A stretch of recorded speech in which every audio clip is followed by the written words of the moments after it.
So guys, I wanted to just come on here. This is a cool place. I always make sure that when I'm in the area that I always check out, certain things here in Gettysburg. And this is something that I always have found very cool, and I don't want to disrespect, but as you can see, if you know the Jennie Wade story, this is where Jennie's finally was laid to rest. Jennie had been the only female civilian that was killed in Gettysburg. I will show you here in a second after we get down through here, and this is a very cool cemetery there for some of you people that this could piss off. There you go. But yeah, I always go check out Jennie. I always try to pay my respects, and I myself and a few others, nobody else on my team on Vapor has investigated the Jennie Wade house other than myself. And I investigated the Jennie Wade house, let's see, probably about 5 years ago. I did with a group of people. We did the orphanage, and we did the Jennie Wade house. And just this past 4th of July, Pam and Steve Barry, they always get the Jennie Wade house on 4th of July because that is the anniversary of her death, or that weekend, I should say. And I actually got invited, and as well got to join them in that, and I was pretty excited about it. Got to go with good friends that I hadn't been with in a while investigating. I'm gonna see some cool things here. You don't see that very often, crypts like that anymore. And I didn't bring any of my equipment just because I'm making a quick trip. So anyway, I'm getting back out here on the highway, but I wanted to show you guys, this is where Jennie is buried at. So Jennie, like I said, she's at Evergreen Cemetery, and if you've ever been to Gettysburg and seen this, that is a landmark. You go through that, those gates, and just continue to stay straight, and you will see that there is an American flag. And the American flag flies at only 2 women's graves 24/7, 365. And that is Jennie and Betsy Ross's grave, which has got to be a huge honor. And I'm going to show you here, this is the Jennie Wade house. History on this is actually that this wasn't where Jennie lived at. Her sister lived here and had just had a baby.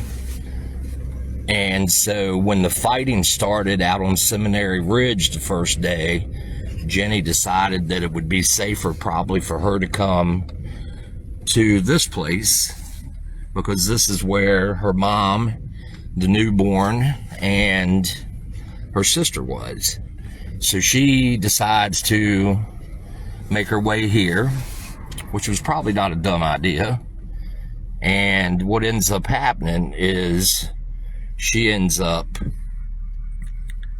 right in the middle of the battle. What ended up happening was she, like I said, came here with the thought that she was going to be in good hands and out of the way of the battle. And literally, they ended up being almost like the dead center line of where the North and the South were stationed at, or where they were set up at. Because behind us we have Culp's Farm, and then down Baltimore Street, not even a block, is where the Confederates set up a barrier across the road right in the dead center of town.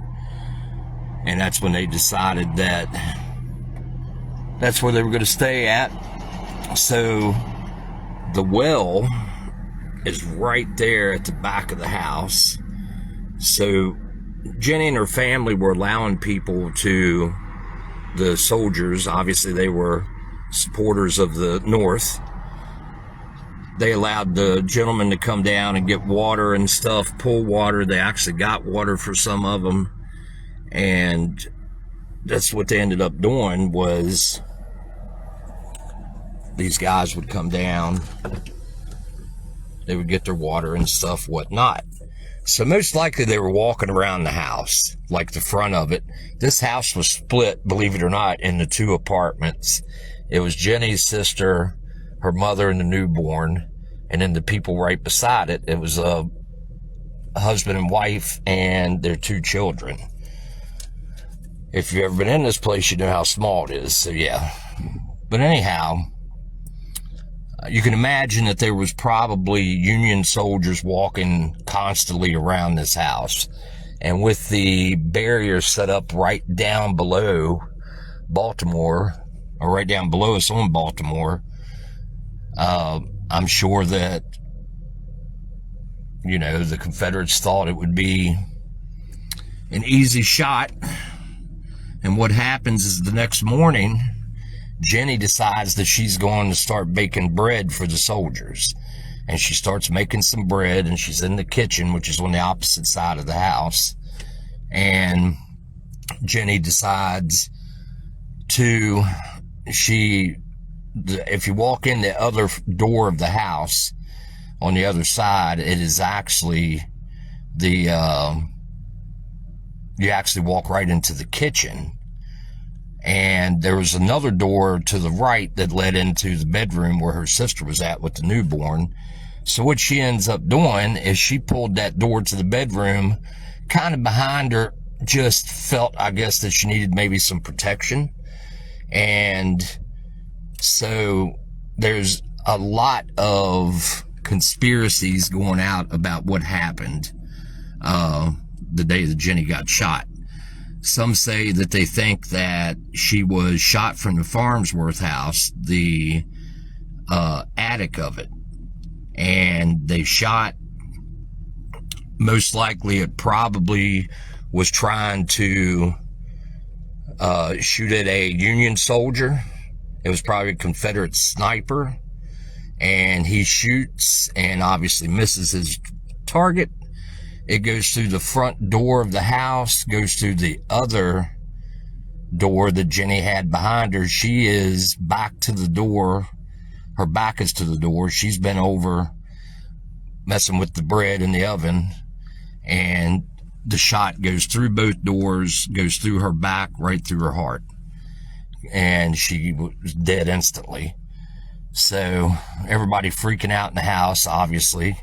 Oh, and the really cool thing is they actually still have the original doors, and both bullet holes are still in the doors.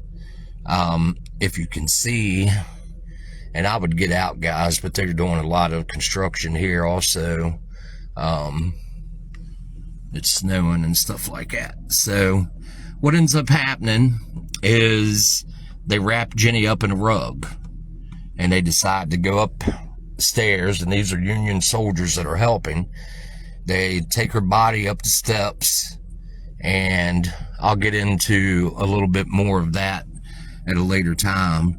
But what eventually happens is they take the butt of their guns, they bust through to the next apartment beside them, take her down, get her down outside and into the cellar where the family and her were at for about a day and a half, maybe 2 days, roughly. And then Jennie was buried right out here somewhere, probably about where the gift shop is here. So years later, they decide to exhume her body, and they take the poor thing up to a church up here on Baltimore Street, and she was laid to rest there. I've heard a couple of different stories, and I will look into this and get the facts, but I heard that I was told that the zoning of the city of Gettysburg, or the borough, I guess you could say, of Gettysburg, what they ended up saying was that some of the cemetery plots that were there were buried off of the property that they should be on. So those bodies were exhumed again, Jennie being one of them. And then that's when she ended up at Evergreen Cemetery, where she lays to rest. That was the gravesite that I showed you a while ago. But like I said, I have investigated the Jennie Wade house twice. I've been in it many, many times, but twice I've actually got to investigate it, as a private investigation.